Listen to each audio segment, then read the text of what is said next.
마태복음 26장 36절부터 46절까지 보겠습니다.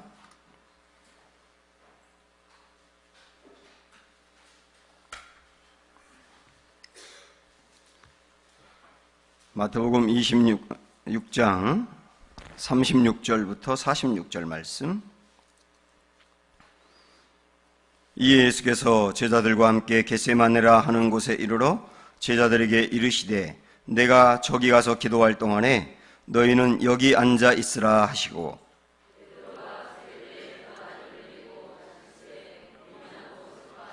이에 말씀하시되 내 마음이 매우 고민하여 죽게 되었으니 너희는 여기 머물러 나와 함께 깨어 있으라 하시고,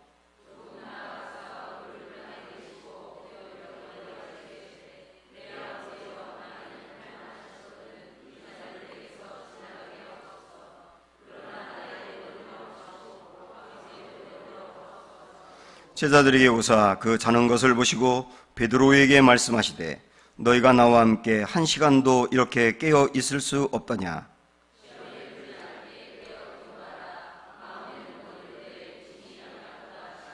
다시 두 번째 나아가 기도하여 이르시되 내 아버지여, 만일 내가 마시지 않고는 이 잔이 내게서 지나갈 수 없거든 아버지의 원대로 되기를 원하나이다 하시고,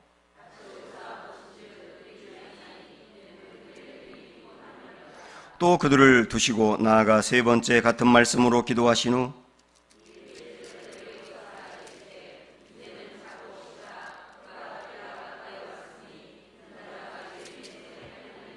같이 읽습니다. 일어나라, 함께 가자.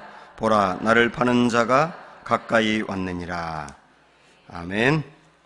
네, 우리 주위분들 서로 인사 좀 나눕니다. 사랑합니다. 축복합니다.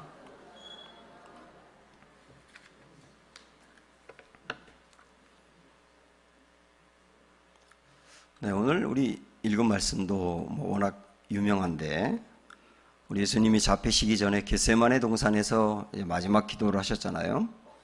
그때 특별히 3명의 제자를 데리고 함께 가서 나를 위해서 기도해달라 이렇게 특별히 부탁을 하셨습니다. 성경에 보면 우리 예수님이 제자들에게 기도해달라고, 당신을 위하여 기도해달라고 부탁한 적이 이때밖에 없는 것 같아요. 십자가를 앞두고 우리 주님의 마음을 응원하면서 함께 기도해달라, 그런 의미였지 않습니까? 그런데 제자들이 잠을 잤습니다. 기도의 자리엔 있었지만 잠을 잤지요. 우리 주님의 특별한 기도의 부탁인데도 불구하고 잠을 잤고, 그래서 주님이 나중에 깨우러 오셔가지고 하신 말씀이 시험에 들지 않게 깨어 기도하라 그러셨습니다. 이 기도하지 않으면 시험에 든다, 이런 의미였는데도 불구하고 역시 계속 잠을 잤어요. 주님은 특별히 세 제자 중에서 베드로를 지칭하면서 또 말씀하셨습니다. 그 이유가 있었겠지요.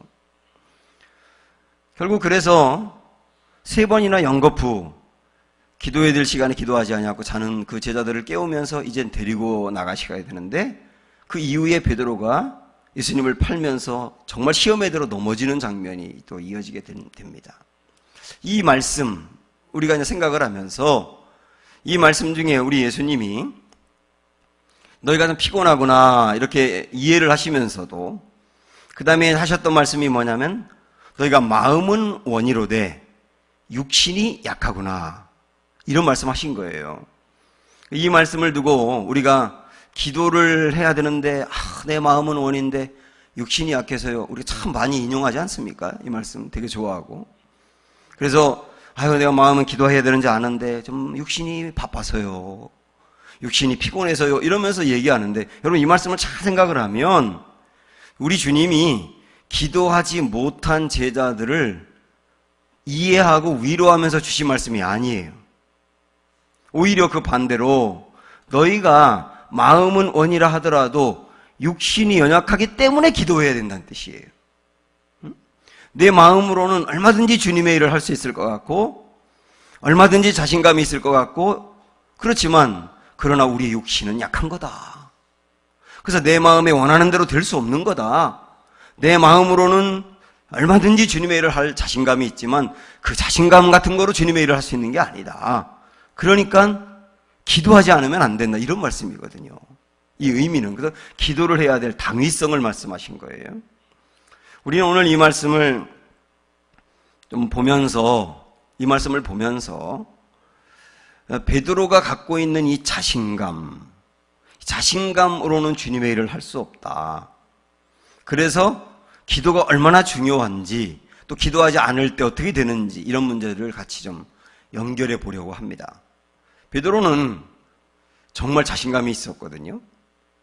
다른 건 다 그만두고 오늘 읽었던 말씀 좀 앞에 보면 33절을 한번 보십시오. 거기에 보면 주님, 이 베드로가 이런 대답을 합니다. 예수님께. 시작.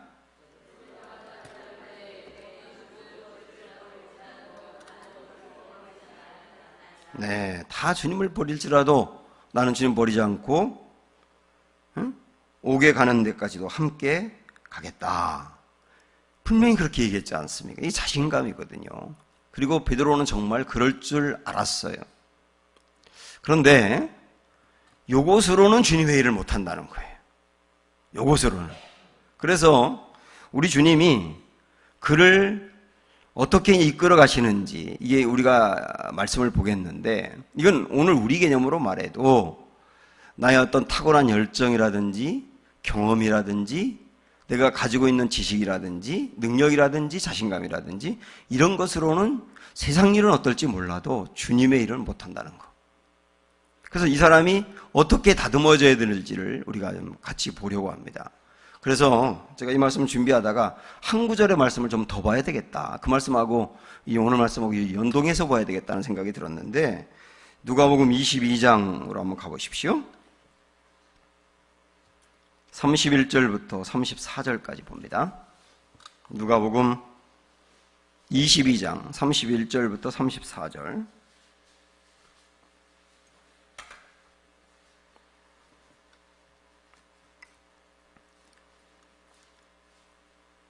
자, 거기 다시 한번 우리 같이 전체를 한번 읽어볼게요. 시작. 시몬아, 시몬아, 보라, 사탄이 너희를 밀가부르듯 하려고 요구하였으나 그러나 내가 너를 위하여 네 믿음이 떨어지지 않기를 기도하였느니 너는 돌이킨 후에 내 형제를 굳게 하라. 그가 말하되 주여 내가 주와 함께 오게도 죽는 데에도 가기를 각오하였나이다. 이르시되 베드로야 내가 네게 말하노니 오늘 닭 울기 전에 내가 3번 나를 모른다고 부인하리라 하시니라. 이 말씀이거든요. 자, 먼저 이 31절에 보면은 우리 주님이 시몬아 시몬아 보라 사탄이 너희를 밀가부르듯 하려고 요구하였으나, 이런 말씀이 나옵니다. 이게 제가 이제 특세 시작하기 전에 주일날 잠깐 이 말씀 드렸는데 이 말씀이 굉장히 중요하거든요. 밀가부르듯 하려고, 이게 무슨 말일까요? 그래서 밀가부르듯 한다고 하는 것은 키질을 한다는 얘기예요. 키질. 저도 어릴 적 시골에 살아서 이 키질을 해봤는데, 이 키질을 하게 되면 이 곡식 입장에서는 정신이 하나도 없는 거예요. 그렇지 않습니까? 정신이 하나도 없지 않습니까? 올라갔다 내려갔다 막 옆으로 돌기도 하고, 그럴 일이 베드로에게 있을 것이란 얘기예요. 사단이 그렇게 할 것이다. 여기서 말하는 이 키질, 밀 까부르는 것은 구체적으로 말하면 우리 예수님이 뒤에서도 말씀했지만 베드로가 예수님을 모른다고 부인할 것을 말하는 거예요. 그게 사단이 그렇게 할 것이다. 이렇게 말하는 거예요. 그런데 그러면 우리의 생각으로 보면 사단이 너를 그렇게 흔들 것이지만 내가 너와 함께 해서 시험에 들지 않도록 도와줄게. 이렇게 해야 될 것 같은데, 근데 그렇게 말씀하시지 않았어요. 그 다음 절 32절 보시면 그러나 내가 너를 위하여 내 믿음이 떨어지지 않기를 기도하였느니, 이렇게 말씀했거든요. 그래서 내 믿음이 떨어지지 않기를 내가 기도할게. 여기서 말하는 믿음이 떨어지지 않는다는 것은 사단이 너를 흔들며 예수를 부인하게 할 때 내가 너를 도와서 믿음이 떨어지지 않고 부인하지 않고 이겨내게 할게, 그렇게 기도할게, 이 말이 아니에요. 오히려 그 다음에 내가 나를 부인하겠다고 했지 않습니까? 부인하겠으나 부인한 다음에도 믿음이 떨어지지 않기를 할게. 이렇게 기도하신 거예요. 그러니까 이 말씀은 사단이 베드로를 시험할 때 하나님이 시험받도록 용인했다는 뜻이에요. 그럼 하나님이 우리가 사단이 시험받는데 그냥 놔둘 때가 있나요? 놔둘 때가 있죠. 시험이라고 하는 거, 하나님이 우리를 성장시키기 위해서 우리 인생에 고난을 주거나 그러는 거는 그야말로 시험이라 그래요. 영어로 테스트라 그러잖아요. 그리고 사단이 우리를 공격하는 것 중에 사단이 단독적으로 공격하는 것을 유혹이라 그럽니다. 템프테이션이라고 하는데, 그것도 물론 우리가 감당할 수 없을 정도로 강하게 할 때 하나님이 막지만은 사단이 단독적으로 할 수가 있거든요. 그런데 하나님의 허락하에 사단이 하는 게 있어요. 하나님의 허락을 받고 사단이 하는 거. 그거를 굳이 말한다면 시련이라고 할 수가 있어요. 영어로 트라이얼이라고 하는데, 그렇게 좀 나누는 경우가 많습니다. 그래야 조금 더 이해하는 게 편하거든요. 그런 경우 욥이 생각나지 않습니까? 욥이 사단이 욥을 무너뜨리겠다고, 그에게 공격하겠다고 하나님께 할 때 내가 한번 해봐라 그랬잖아요, 하나님이.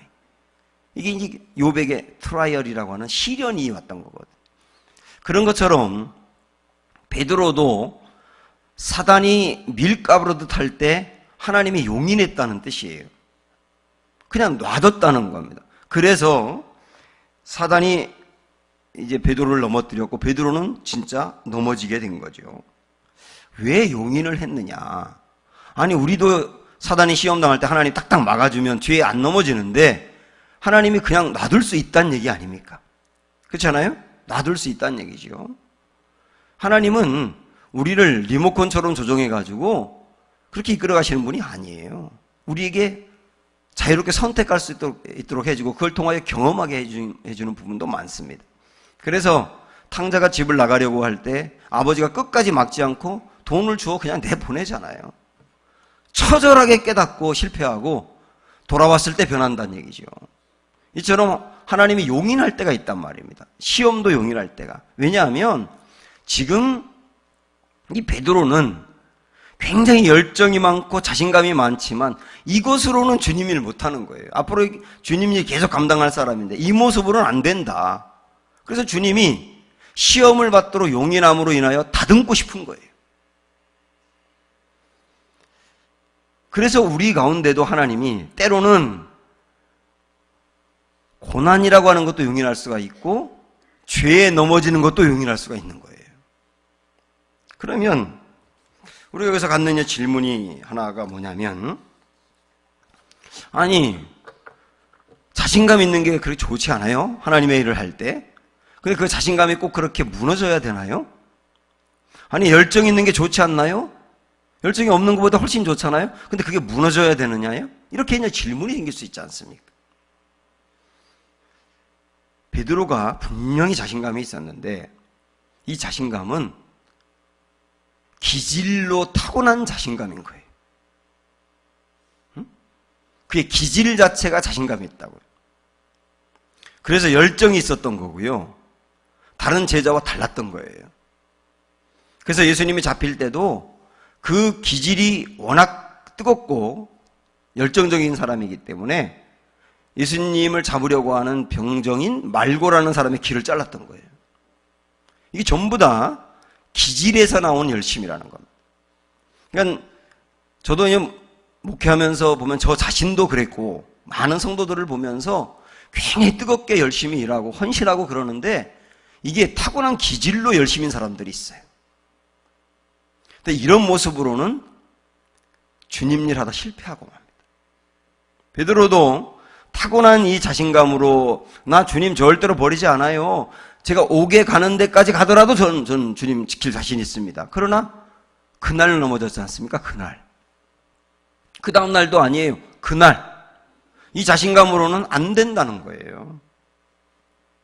이거는 여기서 말하는 자신감이라고 하는 부분인데 이 타고난 기질로서의 문제는 자신감 있는 것도 넘어지지만 자신이 하나도 없는 것도 당연히 넘어지는 거예요. 그래서 내가 자신감이 기질로 충분하냐, 기질로 너무 소심하냐, 이것도 전부 다 이것으로 주님 일 못한다는 거죠. 주님 일 감당하려면 타고난 기질로서가 아니라 다듬어진 성격으로 해야 되는 거예요. 다듬어진 성격. 자신감 있는 사람도 다듬어져야 되고요. 자신감이 하나도 없는 사람도 다듬어져야 되는 거예요. 다듬어지게 되면 자신감 있는 사람은 그 타고난 기질은 타고난 기질로서의 자신감은 사라지는데 새로운 힘이 생깁니다. 새로운 힘.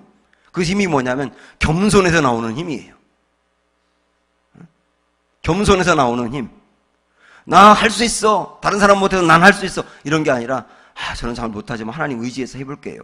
그런데 거기서 할 수 있는 힘이 생기는 거예요. 그게 만들어진 어떤 그 기질, 다듬어진 기질이라고 할 수 있습니다. 타고난 기질이 워낙 유약하고 그래서 무슨 일을 맡겨주면 다 못한다고 하고 그랬던 사람도 다듬어지지 않습니까? 그러면 전 정말 못하는데요. 하나님 힘 의지해서 가볼게요. 근데 거기서 강건해요. 흔들리지 않고 사람들이 뭐라고 말해도 꿋꿋하게 갈 길을 갑니다. 이게 다듬어진 거거든요. 이 다듬어진 것으로 주님 일을 감당할 때 정말 쓰임받는 거예요. 여러분 한번 베드로 보십시오. 베드로가 이 기질로서 자신감은 그가 예수님을 3번 부인하면서 무너져 버린 거예요. 뭐 자신할 게 없지 않습니까? 그날 무너졌는데. 그리고 나서 자신감이 무너졌기 때문에 부활하신 예수님을 만나고도 물고기를 잡으러 갔던 거고 그래서 주님 앞에서도 주눅 들어 있었던 거예요. 그런데 주님이 그걸 다시 잡아 이렇게 세우면서 성령의 능력으로 그에게 은혜를 부어주니까 사도행전에 가보세요. 얼마나 베드로가 단단해졌는지. 그 단단함은 기질적인 자신감에서 나온 단단함이 아니라 주님 안에서 다듬어진 단단함이었어요. 그러니까 여러분 이 사건 아시죠? 바울이 베드로가 유대인들과 함께 이방인들과 함께 이렇게 식사를 하고 있었습니다. 근데 유대인들은 이방인과 함께 식사하는 것을 잘못이라고 생각을 하거든요. 그런 걸 막 정죄합니다. 근데 베드로는 괜찮다고 생각해서 이방인들과 식사를 하고 있었는데 그때 유대인들이 오니까 식사하다 말고 얼른 놀래가지고 식사 안 한 것처럼 했어요. 그 모습을 보고 바울이 호통을 칩니다. 누구한테? 베드로한테. 베드로가 바울로부터 호통당할 위치는 아니잖아요. 예수님의 수제자였고 교회를 세우는데 가장 앞장섰고 놀라운 일을 감당했고 예루살렘 교회를 엄청나게 부흥시켰고 그래서 교회의 대표 그러면 베드로예요. 여러분이 감리교회 이 생리를 아시는지 모르겠지만 감리교회에서 감독회장이라는 분이 있거든요. 근데 저 같은 그냥 한 교회의 목사가 감독회장한테 회장님 그러시면 안 됩니다 이렇게 호통하는 거랑 똑같지 않습니까? 근데 베드로가 바울의 호통을 듣고서 겸손히 받아들여요. 저는 그 장면이 다듬어진 기질이라고 보는 거예요. 꾸중 들어야 될 것은 밑에 사람이 얘기해도 듣는 거예요. 내가 부족한 것을 인정하는 거예요. 내가 부족하니까 하나님 저도 도와주세요 하고 겸손히 하나님 앞에 가는 겁니다.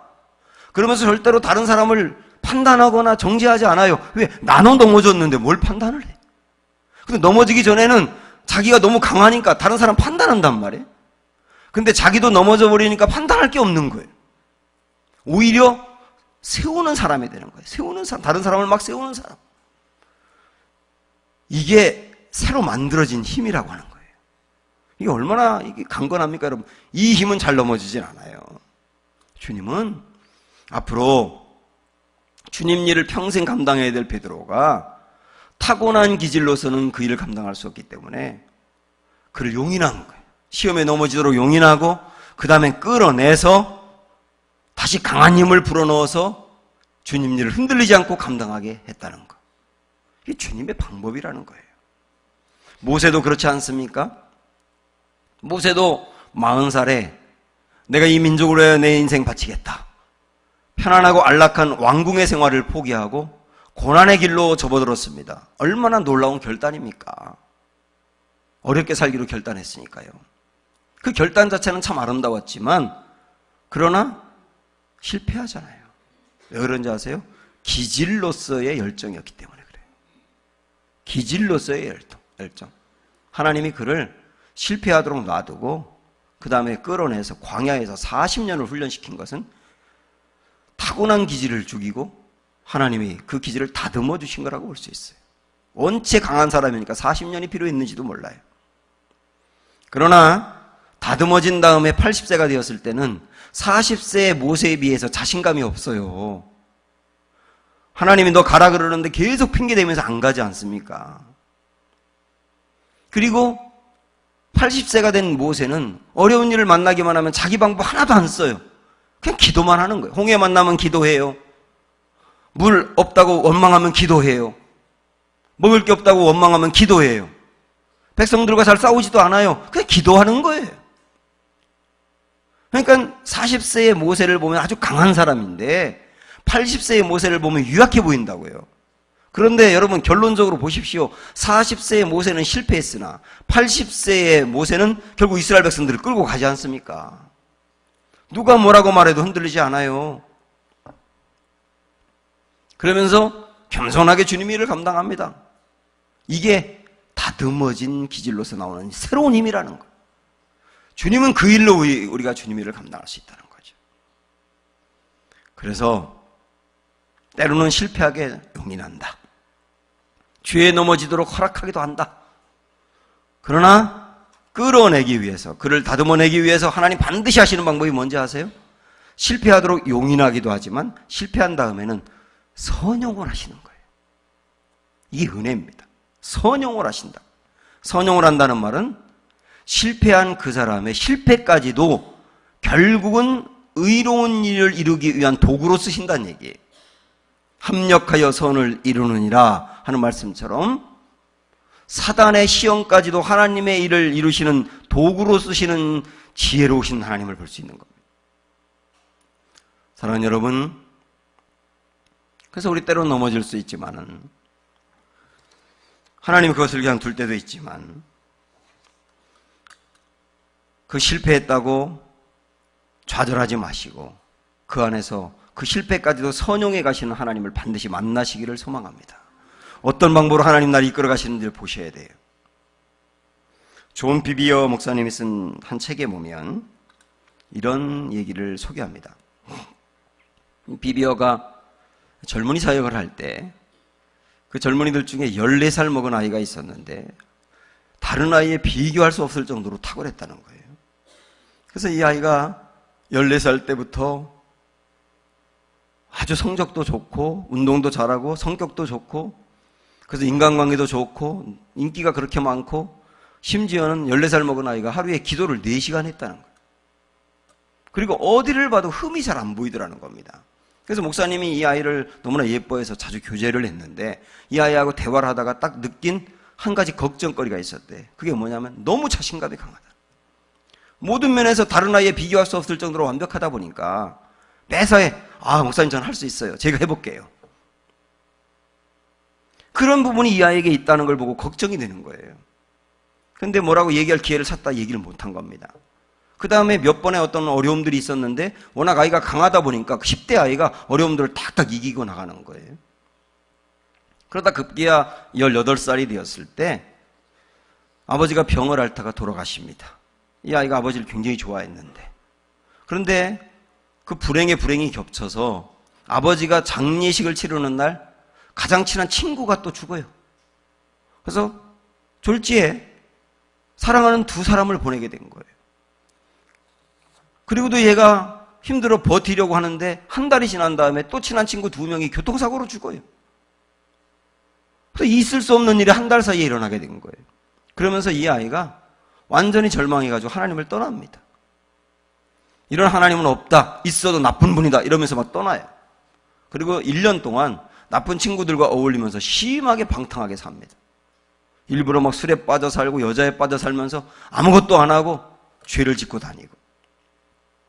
그런데 하나님께서 그 아이를 끝내 붙드시고 포기하지 않고 끌어내셔서 1년 만에 다시 두 손 들고 하나님께로 와요. 그 다음에 이 아이가 여러 사람 앞에서 이런 고백을 했어요. 그 고백을 제가 책에 나오는 걸 그대로 읽어드릴게요. 저는 덕이 부족하고 모든 인간관계에서도 아주 얄팍한 사람이었던 것 같아요. 저는 아버지에게 외견상 아주 강한 자수성가형의 남자로 자라도록 가르침을 받았지요. 저는 완벽한 사람이 되어야 하나님이 기뻐하시고 쓰신다고 생각했어요. 그러나 저는 이제 알아요. 제가 아무것도 아니라는 것을. 저는 하나님께 쓰임받을 수 없는 사람이라는 것을. 1년 동안 자신감이 완전히 바닥이 나고 만 거예요. 그런데 이 다음부터 하나님의 그를 다듬어 가세요. 말씀으로 채우고 그에게 은혜를 부어주어서 나중에는 이 아이가 존 비비오 목사님과 함께 사람들을 세우는 일을 한다. 넘어져 있는 사람 일으켜 세우고 그와 함께 이야기하고 기도해서 떠났다는 사람 돌아오게 하고, 제가 그토록 좋아하는 사람을 세우는 사람이 드디어 된 겁니다. 하나님은 우리의 고난까지도 때는 실패까지도 선용하셔서 하나님이 쓰시기에 좋은 강건한 사람으로 다듬어 가시는 은혜, 오늘 우리에게도 나타납니다. 그래서 나 자신의 자신감만 갖고 나아가면 절대 안 되고, 그래서 늘 기도가 필요한 것이고, 기도하지 않으면 우리는 언제든지 넘어질 수 있는 사람이니까, 그래서 기도하시기 바라고, 또 넘어졌다가도 기도로 다시 일어나시기 바라고, 그래서 강건하게 주님 일을 감당하는 우리 모두가 되시기를 주님의 이름으로 축원합니다. 우리 찬양합니다. 약한 나로 강하게.